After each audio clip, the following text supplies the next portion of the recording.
la plupart des objets qui se trouvent dans la section Nuits urbaines, ce petit sac décoré de perles représente le glamour nocturne associé aux années 1930. Les robes de soirée sans manches et à dos ouvert, les chaussures ornées de broderies, les silhouettes féminines élancées comme celles des vedettes d'Hollywood de l'époque, Greta Garbo, Marlène Dietrich ou encore Carole Lombard. Ceux et celles qui connaissent l'histoire des années 1930 au Québec et au Canada seront peut-être étonnés de ne pas voir dans cette section des traces de la misère de cette décennie de crise économique, tels des bons de secours directs ou encore des vêtements retaillés ou des souliers usés. Pourtant, les objets luxueux qui s'y trouvent, y compris ce petit sac perlé, représentent l'autre côté de la médaille des années 30, le désir de s'évader, de se distraire, d'oublier le quotidien terne de la crise. À côté des files de chômeurs qui se forment le jour devant l'hôtel de ville ou la soupe populaire, il y a aussi les plaisirs nocturnes, tels le cinéma, la salle de danse ou les rêveries de grands bals. On sort donc pour oublier. Le divertissement sert de distraction. C'est ce qui explique la grande popularité de la radio, des feuilletons et surtout du cinéma pendant la crise des années 30. Plutôt que de penser au taux de chômage effarant, on songe aux vedettes d'Hollywood, à l'histoire miraculeuse des quintuplés Dionne, nés dans une famille franco-ontarienne en 1934, ou encore aux petites princesses britanniques Elizabeth et Margaret, dont les photos paraissent régulièrement dans tous les magazines nord-américains.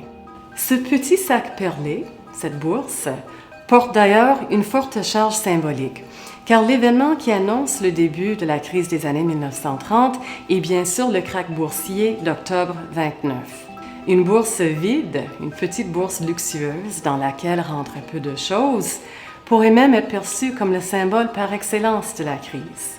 Ces bourses de soirée sont si petites parce que les dames de la haute société n'apportent généralement pas d'argent avec elles. Elles y glissent plutôt un rouge à lèvres et parfois même un petit miroir de poche. Cependant, chez la classe ouvrière qui subit les conséquences de la crise, ce sont les femmes qui détiennent les cordons de la bourse, c'est-à-dire qui gèrent le budget familial et qui tentent de compenser l'absence de salaire masculin par des sacrifices et des stratégies ingénieuses. Et c'est cette résilience qui est décrite dans les paroles de la chansonnière québécoise La Bolduc dans les années 30. Dans les faits, les femmes ont souvent plus de facilité que les hommes à se trouver un emploi pendant la crise. Les secteurs dans lesquels elles travaillent, secteur des services, du bureau, sont moins touchés par le chômage que la construction ou l'industrie manufacturière ou l'agriculture, qui sont tous des domaines masculins. Par ailleurs, les travailleuses coûtent moins cher que les travailleurs. Souvent, donc, les jeunes femmes deviennent le gagne-pain de leur famille, à la place de leur père en chômage.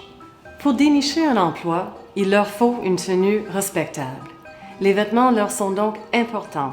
C'est pourquoi, même en pleine crise, les jeunes femmes feuillettent les magazines de mode et font de la lèche-vitrine en arpentant les grandes artères de la ville, telle la rue Sainte-Catherine à Montréal. Si ces jeunes femmes se rendent au travail à pied chaque matin, vêtues en robes peu dispendieuses et en chaussures confortables, il est fort possible que, pendant leur moment de pause, elles rêvent aux sandales à talons hauts et aux petits sacs ornés de perles.